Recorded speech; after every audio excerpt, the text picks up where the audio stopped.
आज सकाळी सगळी कामं आवरली आणि तयार व्हायला लागले, कारण सकाळीच उठले ती पहिल्यांदा लोकेशच्या पप्पांना कॉल केला, ते कामावर होते आणि ते आज घरी जाणार होते. म्हणून मी त्यांना सकाळीच कॉल केला आणि त्यांना म्हटलं की आम्हाला पण घरी जायचं आहे.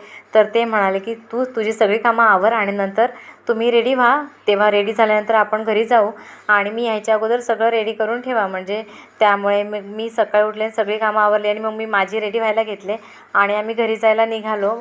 आमचा घरी जायचा म्हणजे 1.5 ते 2 तासाचा प्रवास असल्यामुळे लोकेश पण वाटेत मग मस्ती पप्पाकडे मम्मीकडे मस्ती करत करत गेला. आणि हा आमचा घारपीचा रस्ता एवढा डुगडुगू होते, म्हणजे गाडी अक्षरशः तिथून डुगडुगूच होत जाते, कारण तो रस्ता हल्ली करायला सुरुवात केली आणि लगेचच पाऊस सुरू झाला, त्यामुळे तो रस्ता पूर्ण वाहून गेला आहे. आणि अगोदर पाऊस नव्हता, पण घरी आम्ही जाऊन पोचलो तर पाऊस भरपूर लागायला म्हणजे पडायला लागला आणि आम्ही बाहेरच थांबलो, कारण आम्ही चावी न्यायला विसरलो आणि आई चावी ठेवायला विसरलेली.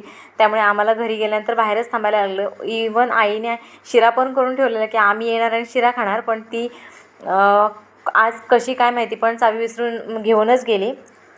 आणि मग घरी गेलो तर पाऊस भरपूर होता आणि पाऊस असल्यामुळे मग बाहेर थांबलो आणि आता म्हटलं पाऊस गेला आहे तर आता जाऊया. पण आजूबाजूला ना लिलीची फुलं आहेत, ती घोसाघोसाने भरपूर फुलेल, ती बघण्यासाठी म्हणून आमचं मन म्हणजे खूप हे होत होतं. म्हणजे गेल्याबरोबर पाऊस असल्यामुळे आम्ही बाहेर पडलो नाही आणि जाता आता मग लिली होती ती सगळीकडे घोसाघोसाने फुले, ती बघत मग आम्ही म्हटलं आता जाऊया निघूया.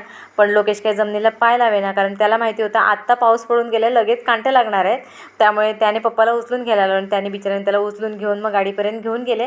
आणि त्यानंतर आम्ही मठात आलो आणि मठात आलो तर खूप सुंदर वातावरण, म्हणजे खूप शांत वातावरण, एकदम अगरबत्तीचा वास, सुगंध, भजनाची म्हणजे आरती चालू होती, भजन चालू होते, त्याचा आवाज, स्पीकरचा आवाज आणि जेवण वगैरे महाप्रसाद जे बनवतं त्या सगळ्याचा वास एवढं भारी सुटलेला आणि ते वातावरणच असं वेगळं वातावरण होतं. आणि आता महाप्रसादाचा वेळ झालेला आणि महाप्रसादासाठी भरपूर लोक असतात तिथे, म्हणजे महाप्रसाद कायम दर गुरुवारीच महाप्रसाद असतो. तर आई म्हणाली आता तू जरा हे काढून दे आणि बाकीची लोक मग घेऊन जातील. तर मग मी हे काम आनंदाने करत होते. मला इथे खरंच खूप छान वाटलं. तुम्हाला हा ब्लॉग कसा वाटला